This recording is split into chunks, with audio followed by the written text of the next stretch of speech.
Saudaraku yang terkasih dalam Tuhan, Shalom. Merdeka. Kita bertemu kembali dalam program Santapan Iman hari ini. Sebelum kita masuk firman Tuhan, mari kita berdoa, mohon bimbingan Roh Kudus. Kita berdoa. Tuhan Yesus, kiranya Engkau berfirman atas diri kami, dan kiranya nama-Mu saja yang memuliakan. Ampuni kami Tuhan, dalam nama Tuhan kami Yesus Kristus, kami berdoa, amin. Saudara yang terkasih dalam Tuhan, 17 Agustus 2025, kita sebagai rakyat Indonesia yang sangat mencintai bangsa ini, merayakan hari ulang tahun kemerdekaan Republik Indonesia yang ke-80. Tema saat ini juga berkisar mengenai kemerdekaan.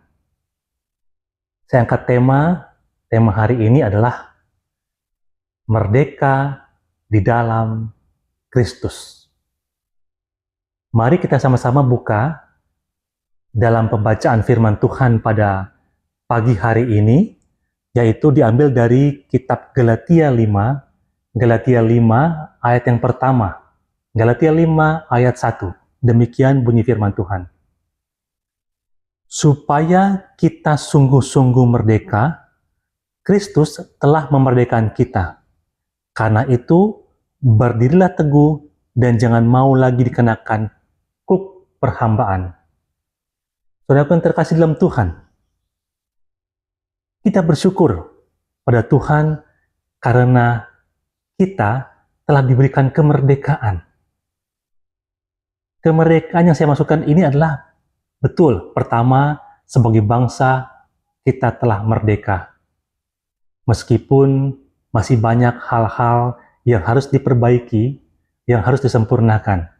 Tapi apapun itu yang terjadi dalam negara kita sebagai warga negara tetap diminta untuk mendoakan pemerintah yang ada saat ini untuk selalu diberikan bimbingan, hikmat oleh Allah, kekuatan, kesehatan, dan semoga Tuhan memberikan hikmat kepada para pemimpin agar boleh memimpin negara ini dengan keadilan dan bisa mendatangkan kemakmuran dan damai bagi seluruh rakyat Indonesia tanpa terkecuali.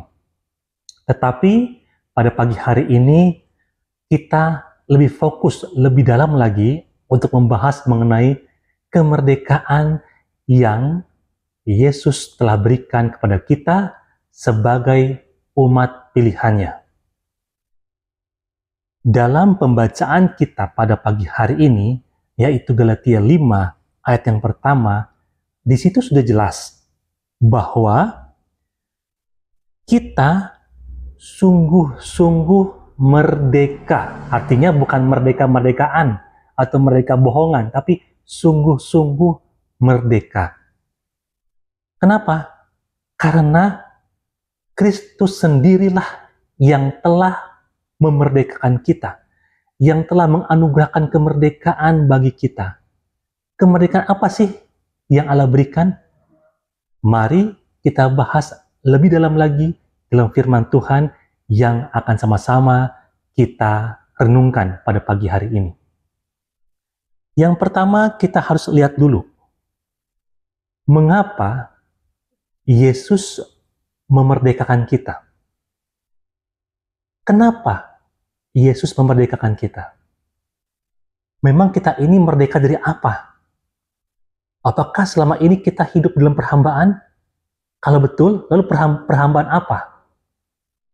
Kita sama-sama buka dalam kitab Yesaya 43 ayat 4. Yesaya 43 ayat 4. Kita buka kitab Yesaya 43 ayat yang keempat. Demikian bunyi firman Tuhan. Oleh karena engkau berharga di mataku dan mulia, dan aku ini mengasihi engkau, maka aku memberikan manusia sebagai gantimu dan bangsa-bangsa sebagai ganti nyawamu.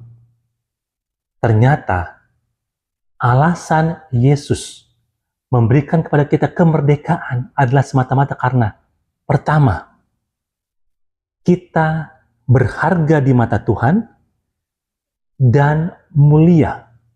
Itu sebabnya Allah mengasihi kita. Kita berharga di mata Tuhan dan mulia. Kata berharga berarti kita mempunyai value di mata Tuhan. Kata berharga berarti kita mempunyai tempat yang khusus dan istimewa di hadapan Tuhan. Bahkan kita itu mulia di hadapan Tuhan.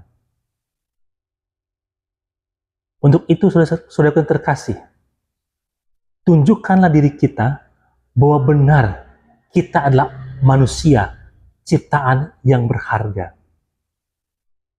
Apa itu ciptaan yang berharga? Bagaimana hidup sebagai ciptaan yang berharga? Selalu hidup berkenan di mata Tuhan.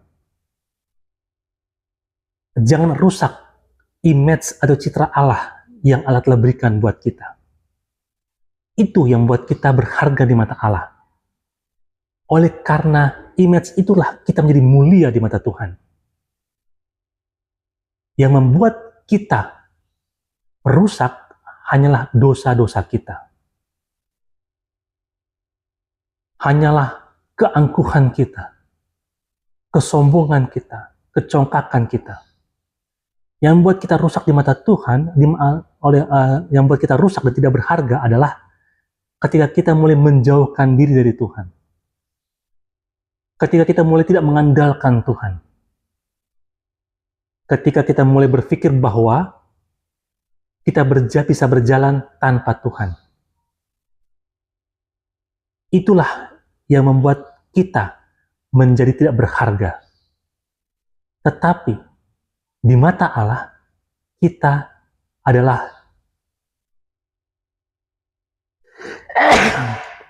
mohon maaf, lagi musimnya pancaroba, kita berharga dan mulia di mata Tuhan.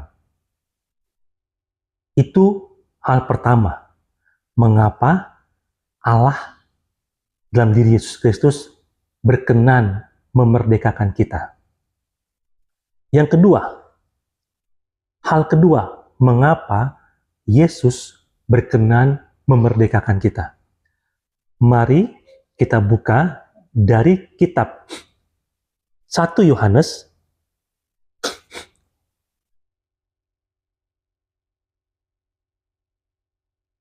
Satu Yohanes 3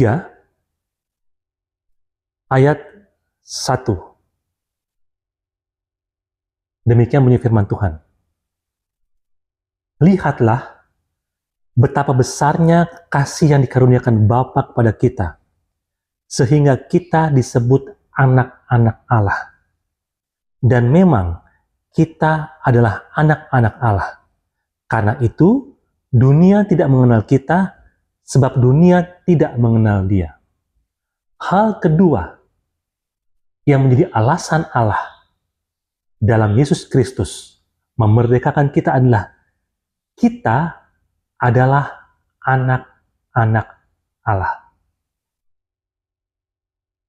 Sebagai anak-anak Allah, kita mempunyai hak-hak istimewa. Apa itu?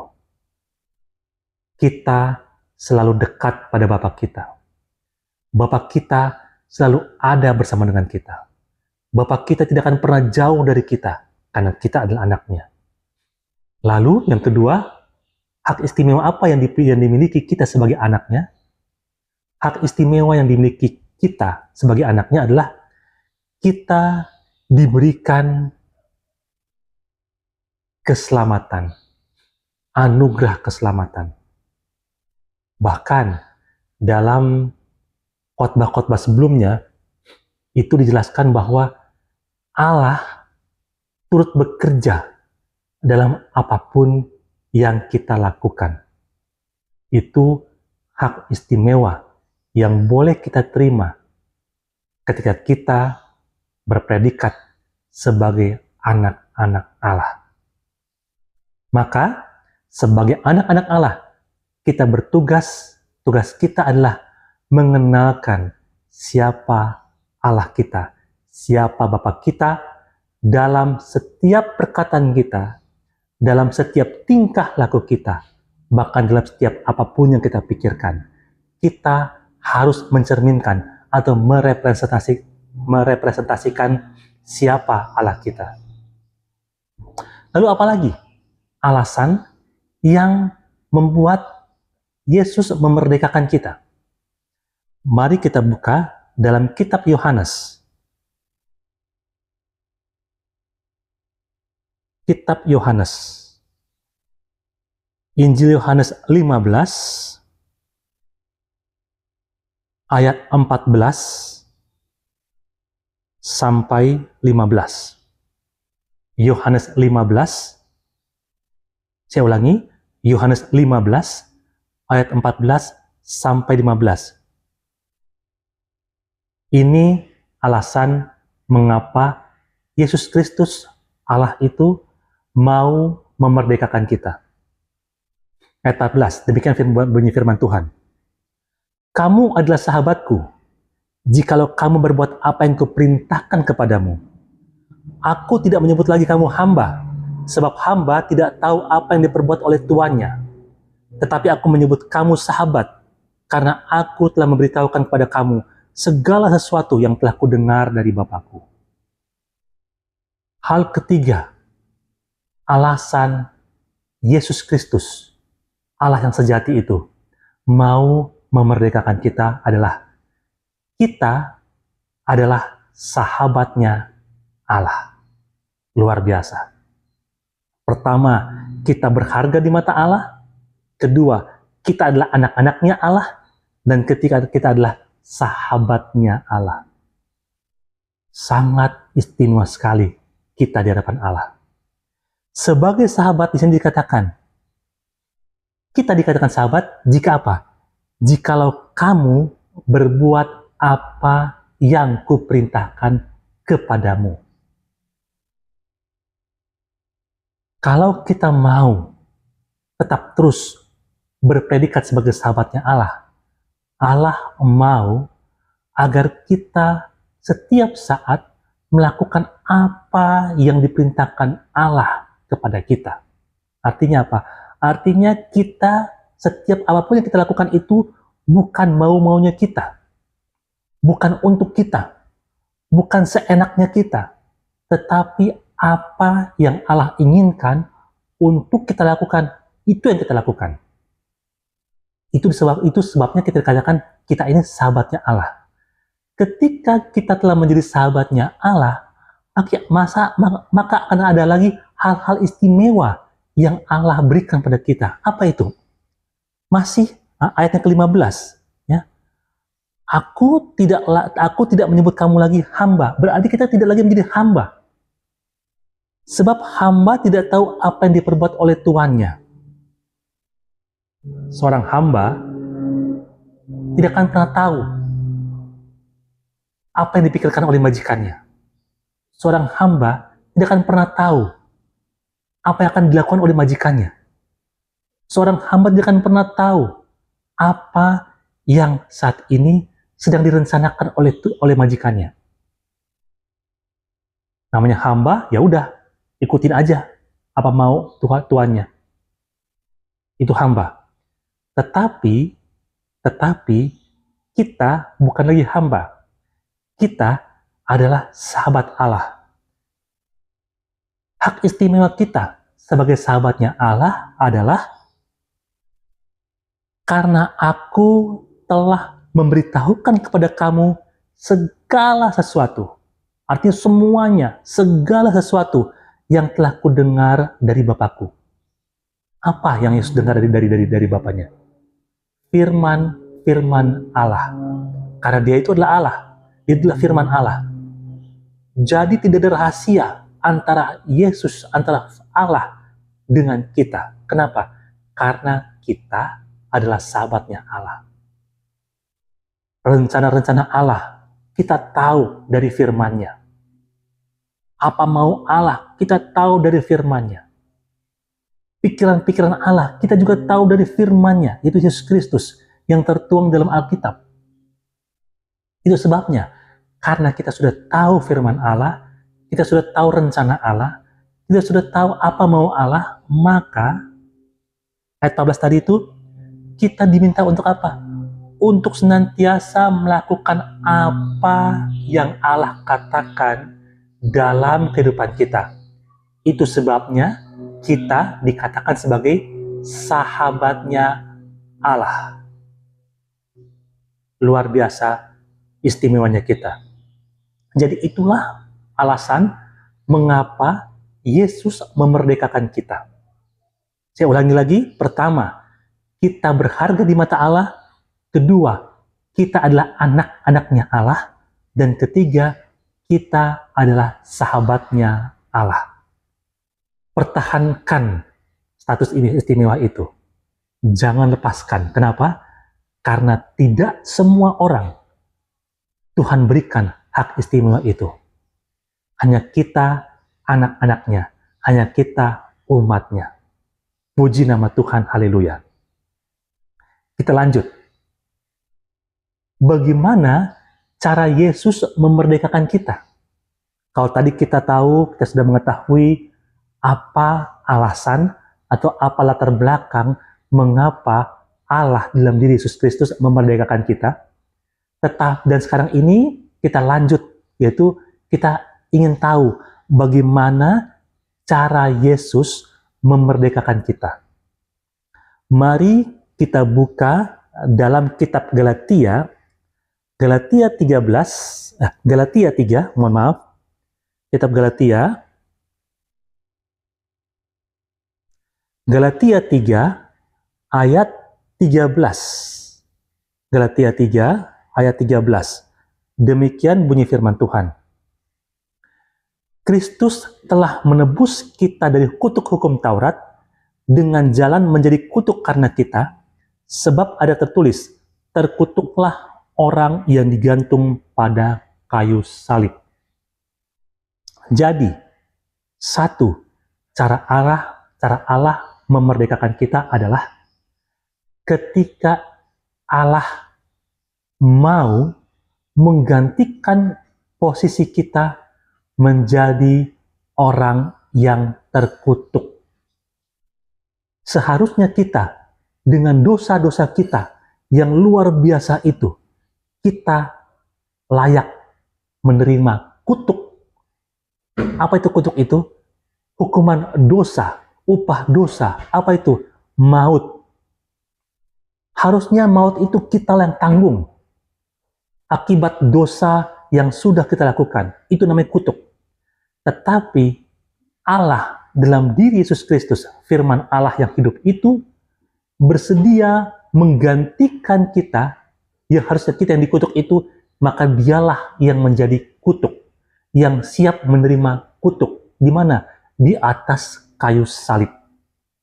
Itu cara Allah memerdekakan kita. Ada ilustrasi yang mungkin Bapak Ibu sudah terkasih, sudah pernah dengar. Ada seorang raja. Raja ini sangat berwibawa. Raja ini taat akan hukumnya. Kemudian raja ini memerintahkan, mengeluarkan suatu hukum. Dia memerintahkan kepada Perdana Menterinya, keluarkan hukum yang mengatakan bahwa, hukum itu mengatakan bahwa siapapun yang kedapatan mencuri, maka hukumannya adalah cambuk 100 kali. Tidak peduli siapapun itu. Siapapun yang kedapatan mencuri, maka hukumannya adalah cambuk 100 kali. Maka hukum itu diberlakukan ke seluruh negeri.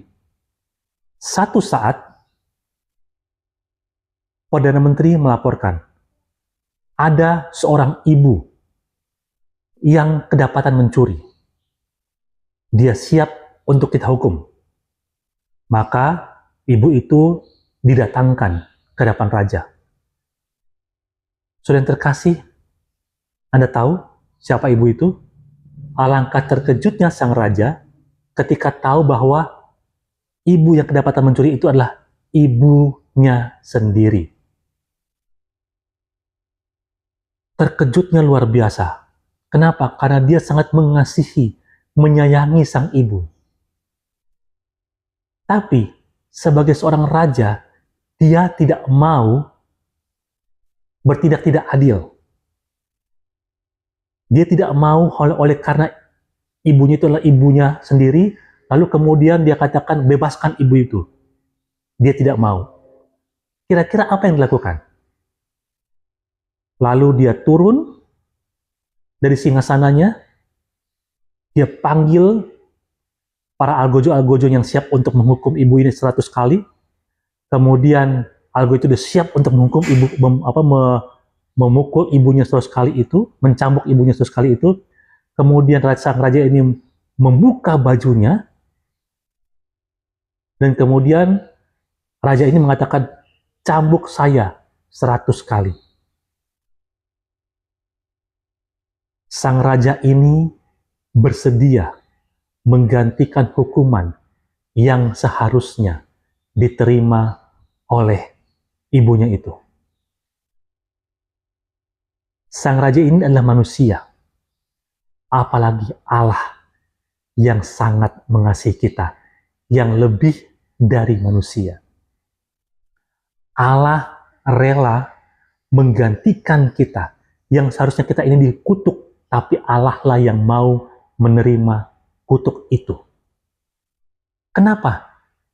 Karena kita adalah sahabatnya Allah. Kita adalah anaknya Allah. Kita berharga di mata Allah. Dan kita istimewa di mata Allah. Itu sebabnya Allah siap menggantikan di kita menjadi kutuk agar kita boleh menerima kasih karunia pengampunan itu. Itu cara Allah dalam diri Yesus Kristus, firman Allah itu memerdekakan kita. Itu yang pertama. Yang kedua, cara Allah Yesus memerdekakan kita. Mari kita buka dari Matius 20 ayat 28. Matius 20, kitab Injil Matius 20 ayat yang ke-28. Sama seperti anak manusia datang bukan untuk dilayani, melainkan untuk melayani dan untuk memberikan nyawanya menjadi tebusan banyak orang. Cara kedua Allah memerdekakan kita adalah Dia rela memberikan nyawanya. Yang seharusnya nyawa kita lah yang harus diberikan sebagai upah dosa itu, tapi Dia rela memberikan nyawanya mengganti kita. Sebagai tanda Dia sangat mengasihi kita, sebagai tanda Dia sangat menyayangi kita, dan Dia rela menyerahkan nyawanya. Agar apa? Agar kita menjadi orang-orang yang merdeka. Luar biasa Yesus kita itu. Luar biasa karya Allah dalam diri Yesus Kristus. Caranya bukan cara abal-abal, tapi caranya adalah cara yang luar biasa. Cara kasih yang besar. Pertama, Dia mau menjadi kutuk. Dan kedua, Dia rela mati, menyerahkan nyawanya, menggantikan kita, agar kita dimerdekakan. Saudara yang terkasih dalam Tuhan, mari kita lihat Yohanes 8 ayat 32. Kita buka Injil Yohanes 8 ayat 32. Demikian bunyi firman Tuhan. Dan kamu akan mengetahui kebenaran, dan kebenaran itu akan memerdekakan kamu. Ketika kita sudah berdamai dengan Allah, ketika kita sudah dipulihkan hubungannya dengan Allah, maka kita maka kita akan diberikan kebenaran oleh Allah. Allah memberikan kita pengetahuan mengenai hal-hal yang benar. Kalau selama ini kita taunya hanya dosa, dosa, dan dosa, kali ini ketika kita telah dipulihkan hubungan oleh Allah, maka Allah akan memberikan kita pengetahuan mengenai hal-hal yang benar, mengenai buah-buah yang benar, mengenai hal-hal yang dikehendaki oleh Allah. Dan pengetahuan akan kebenaran itu, itulah yang akan memerdekakan kita. Artinya, kita dimerdekakan dari kuasa dosa. Kita dimerdekakan dari yang tadinya menjadi hamba dosa. Awalnya kita adalah hamba dosa, budak dari dosa, yang adalah hukumannya adalah maut. Kuasa maut telah menyelubungi kita, tetapi oleh karena kasih karunia Allah, Dia rela menjadi kutuk, Dia rela menggantikan kita mati di kayu salib, Dia rela menggantikan kita menerima upah kematian itu, maka kita ditebus dari kuasa maut itu, dan kita dikeluarkan dari situ, dan kita hidup dalam terang kasih Allah. Disitulah kita telah menjadi orang-orang yang merdeka. Sebagai orang-orang yang merdeka yang telah berpindah tempat dari kuasa kegelapan dari ke kuasa kebenaran, yaitu kuasa Allah, maka kita telah mendapatkan pengetahuan baru, ilmu baru. Apa itu? Ilmu kebenaran. Kebenaran akan firman Tuhan, kebenaran akan kehendak Tuhan, dan kebenaran akan hikmat yang berasal dari Tuhan. Maka kebenaran itulah yang mencap kita sebagai orang yang telah dimerdekakan oleh Kristus. Ketika kita telah hidup dalam kebenaran, Allah minta tetaplah terus hidup dalam kebenaran. Meskipun iblis berusaha membujuk kita, meskipun kuasa dosa yang telah kita tinggalkan itu berusaha untuk membujuk kita untuk kembali ke kuasa yang lama, kembali ke tempat yang lama, Tuhan minta dengan kuasa Roh Kudus kita tetap di tempat di mana Allah tempatkan kita berada. Tempat terang, di mana di situ adalah kebenaran. Di situ terdapat kebenaran Allah. Tetap ada di situ. Jangan biarkan kita kembali diperhamba lagi oleh dosa. Kalau sampai kita kembali diperhamba oleh dosa, maka sia-sialah pengorbanan Kristus. Sia-sialah Yesus yang telah mau menerima kutuk kita. Sia-sialah pengorbanan Kristus di kayu salib. Itu sebabnya kita yang telah menerima anugerah kasih Allah itu, jangan pernah melepaskan kasih Allah itu. Jangan pernah mau membuang kasih Allah itu. Karena kasih Allah itu harganya teramat sangat mahal. Dan tidak diberikan kepada semua orang. Hanya untuk orang percaya dan mau menerima anugerah keselamatannya. Lalu apa sih gaya hidup orang yang merdeka? Ciri-ciri orang yang telah dimerdekakan itu apa? Mari kita buka dalam kitab 1 Petrus 2.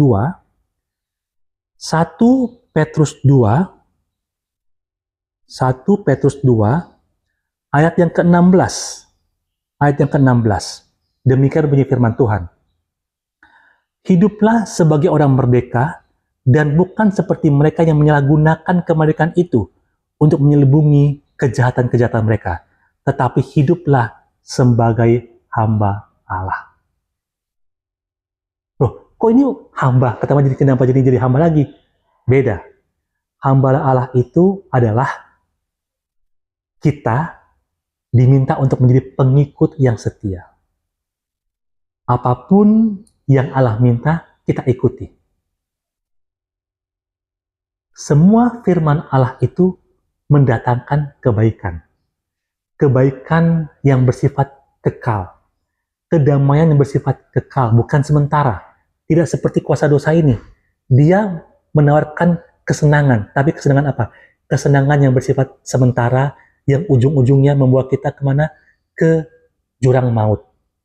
Ke penghukuman yang kekal, api neraka yang kekal. Tetapi firman Allah itu mengajarkan kita untuk melakukan hal-hal yang benar, agar kita tetap terus berada dalam jalan kebenaran Allah, dan kemudian ujung-ujungnya kita boleh menerima anugerah keselamatan yang kekal. Itu bedanya antara hamba Allah dengan hamba iblis, hamba setan, hamba kegelapan.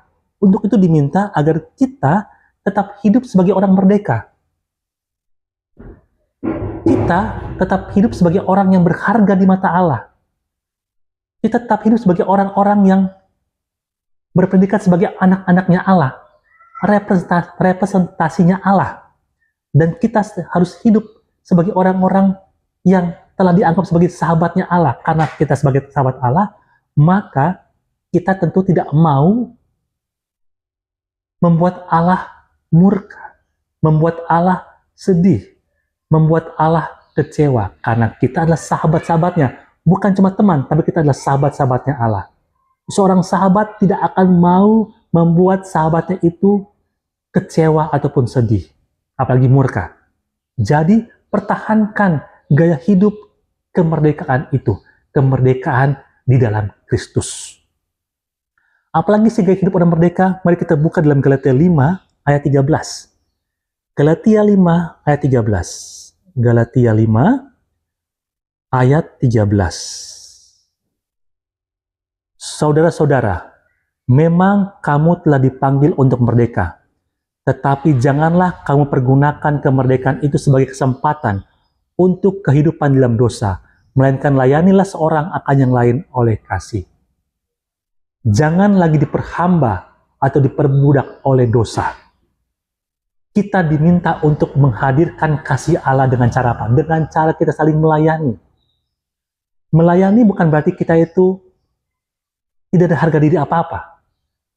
Melayani artinya kita mencerminkan kasih Allah, mengasihi satu dengan yang lain.